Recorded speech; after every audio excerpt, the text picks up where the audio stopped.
Before Obamacare, 19 million women were uninsured in this country. After Obamacare, 9 in 10 of every woman had insurance. Insurance companies basically treated being a woman as a pre-existing condition.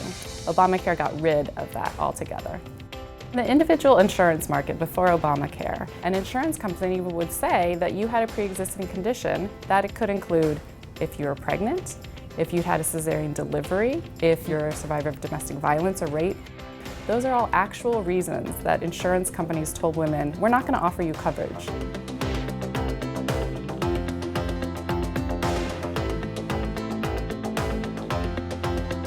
Gender rating is a practice that insurance plans used to use in the individual market and the small group market. What they would do is decide, well, women use more health coverage than men, so we're going to charge women more than men. Gender rating is discrimination, pure and simple. We at the National Women's Law Center surveyed plans before Obamacare went into effect, and we found that 92% of plans use gender rating. The insurance industry didn't get rid of it voluntarily. We had Obamacare that came in and said you can no longer do this practice. The concern would be that they would try to return to that if we were to repeal Obamacare. The Affordable Care Act requires a set of women's preventive services to be covered without additional costs to the individual. It ranges from mammograms to flu shots to cancer screenings to domestic violence screening and treatment. Birth control is one of those listed services. Obamacare requires each insurance plan to provide coverage of the full range of FDA-approved birth control methods for women.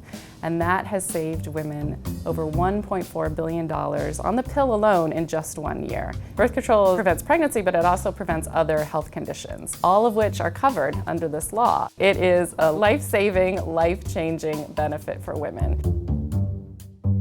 Obamacare has said that all individual market plans and small group plans have to cover maternity care. We did a survey before Obamacare passed and found that only 12% of plans in the individual market covered maternity care. So to now say that all of them have to has made a real difference. They also have to cover breastfeeding supports and supplies. And this is not something that has ever been covered by insurance before. And paying out of pocket for a breast pump could be extremely expensive. They're hundreds of dollars. Now women are able to get them.